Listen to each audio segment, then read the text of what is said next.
c'est parti pour l'actualité.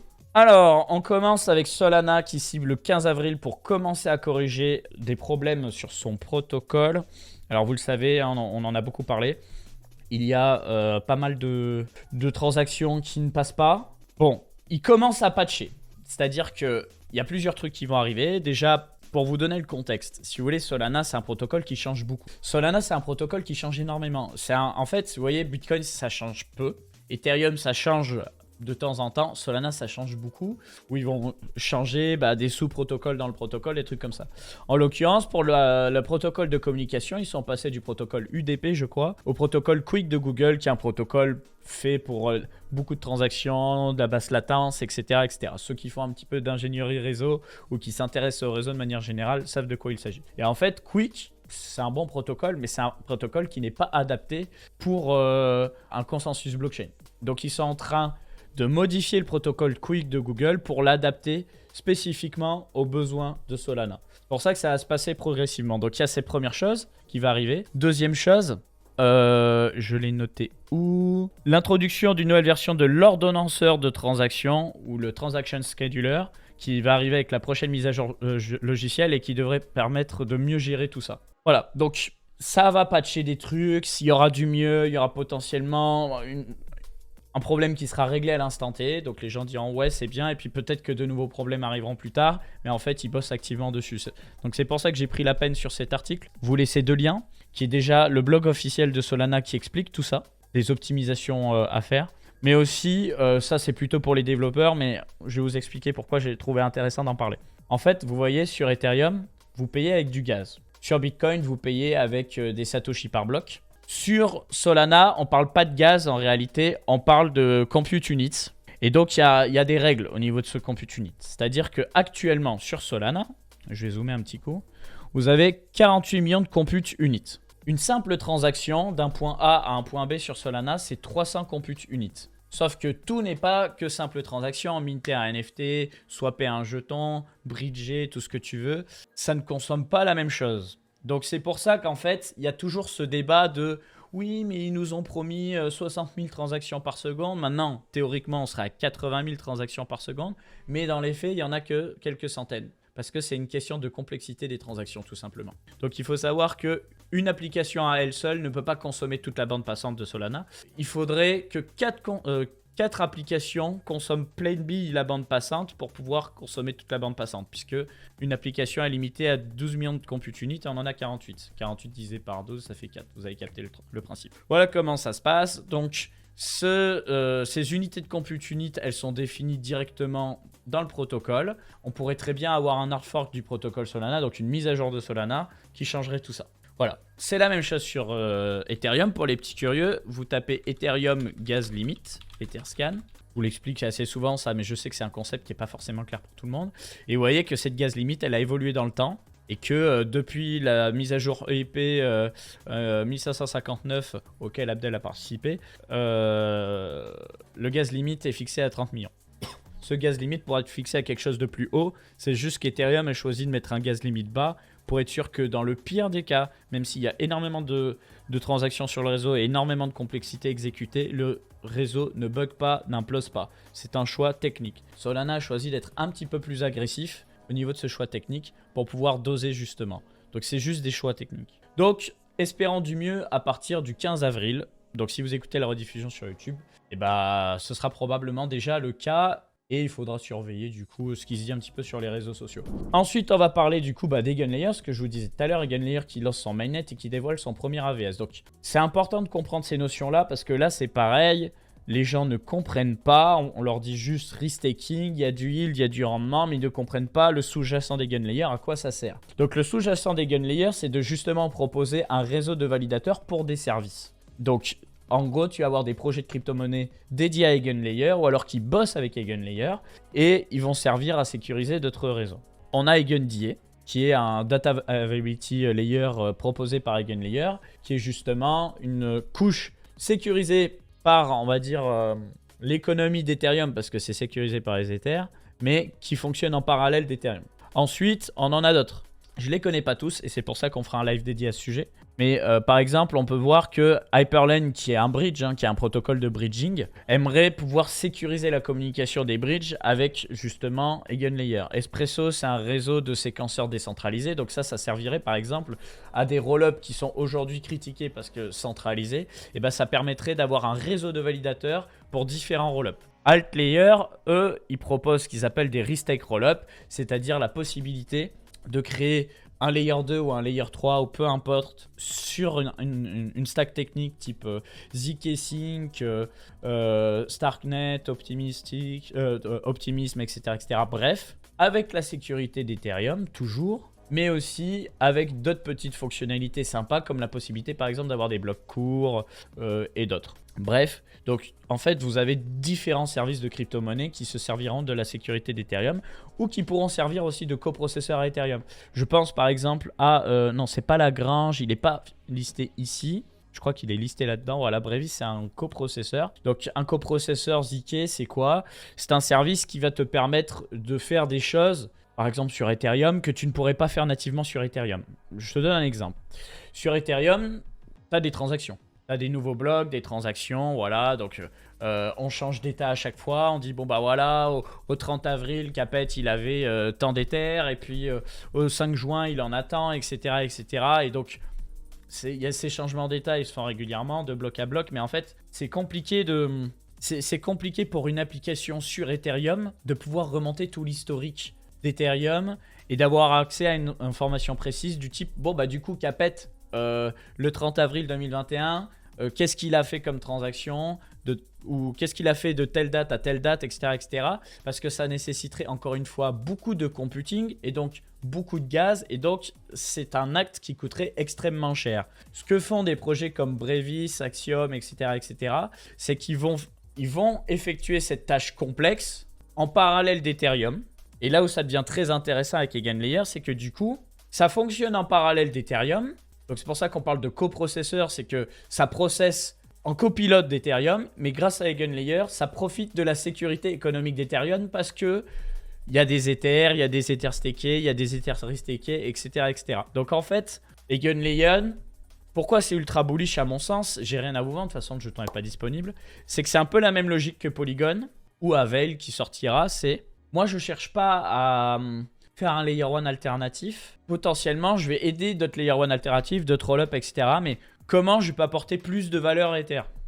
Donc Polygon à l'époque, c'était en mode, bah nous on gère la machine virtuelle d'Ethereum. Donc on permettait la DeFi avec une expérience semblable à Ethereum, mais en parallèle d'Ethereum. Et puis ensuite, bah, comme ils ont toujours dit que ce serait des layers 2, bah, aujourd'hui Polygon propose aussi des layers 2 sur Ethereum.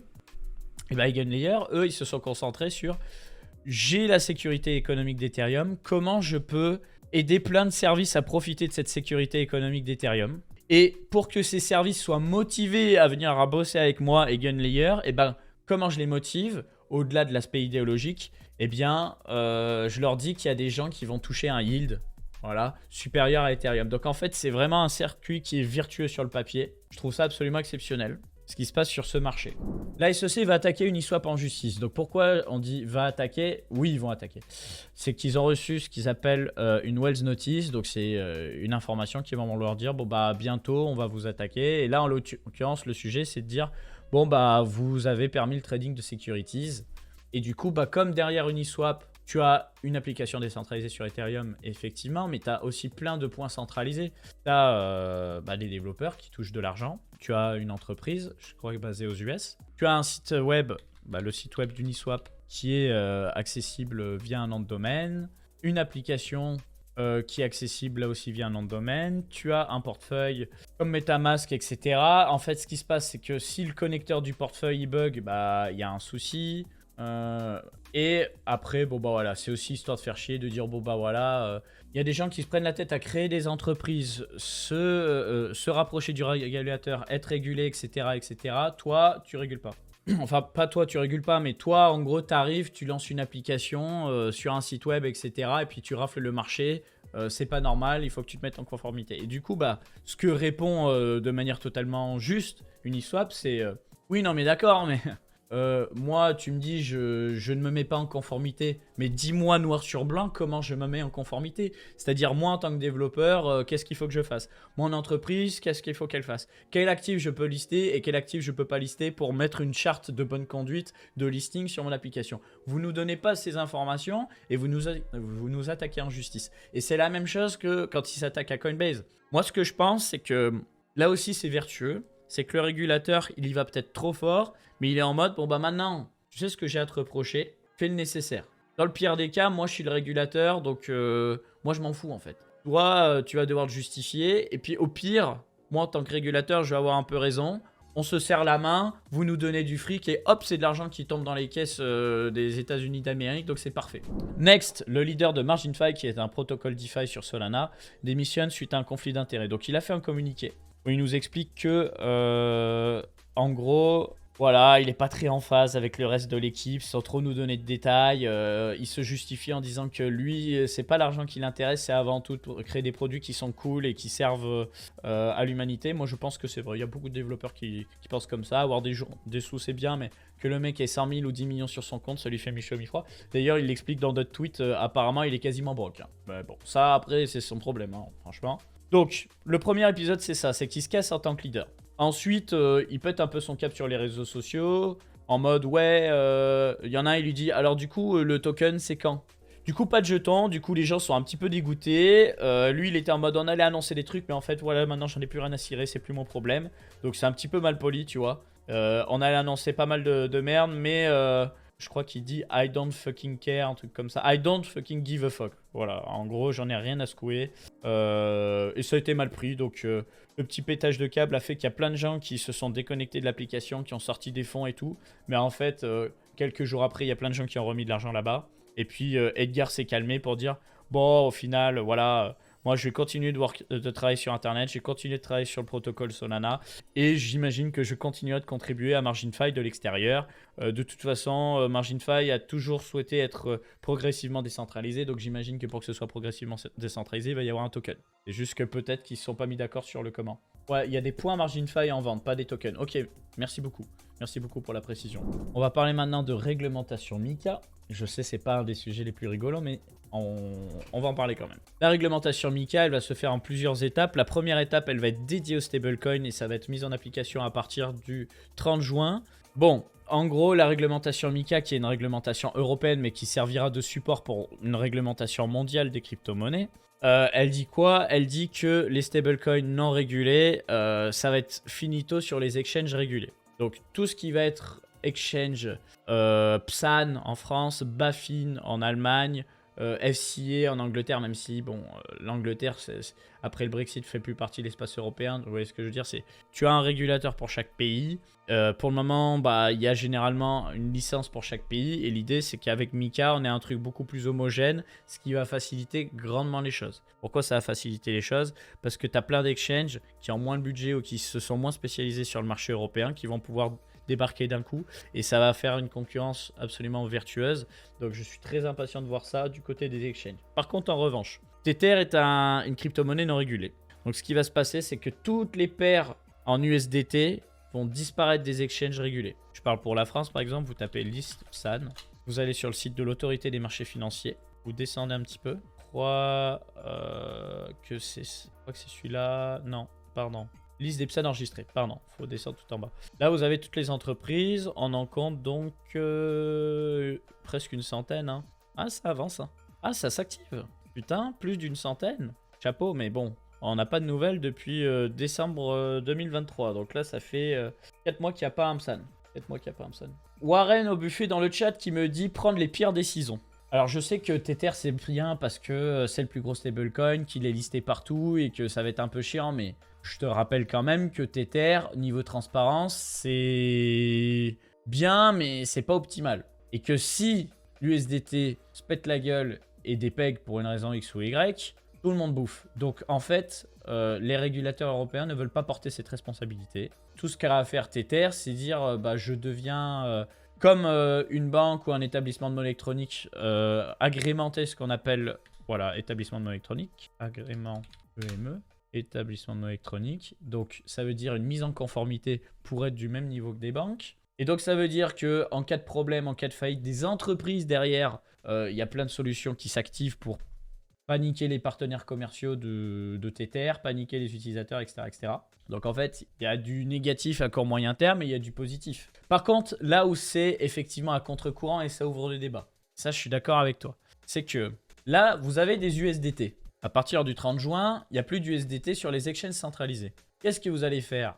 Vous allez être obligé d'aller en DeFi ou d'aller dans des exchanges non régulés. Donc de prendre plus de risques qu'il n'en a déjà. Donc, tu as certains exchanges qui vont s'adapter, qui vont directement swapper vos USDT contre d'autres stablecoins régulés, parce que de toute façon, la paire, c'est $1, donc il n'y a pas de souci. Mais voilà, ça va pousser en fait les gens à prendre plus de risques, et c'est exactement la même histoire que empêcher le trading avec effet de levier sur les exchanges régulés. Voilà, si les gens ne peuvent pas faire du levier sur FTX, quand ça existait encore, ou sur Binance, bah, ils vont aller chez BitGet, chez Binance, chez Bybit, etc. etc. Donc ça passe encore, ou des exchanges encore plus dégènes. Et donc potentiellement, bah, le problème est juste décalé autre part, quoi. Si tu as bien aimé cette vidéo condensée, sache qu'elle est extraite de notre chaîne YouTube Coin Academy. Du coup, si tu veux voir l'interview complète, je te laisse cliquer sur la miniature dans l'outro ou alors tu peux passer tout simplement par le lien dans la description.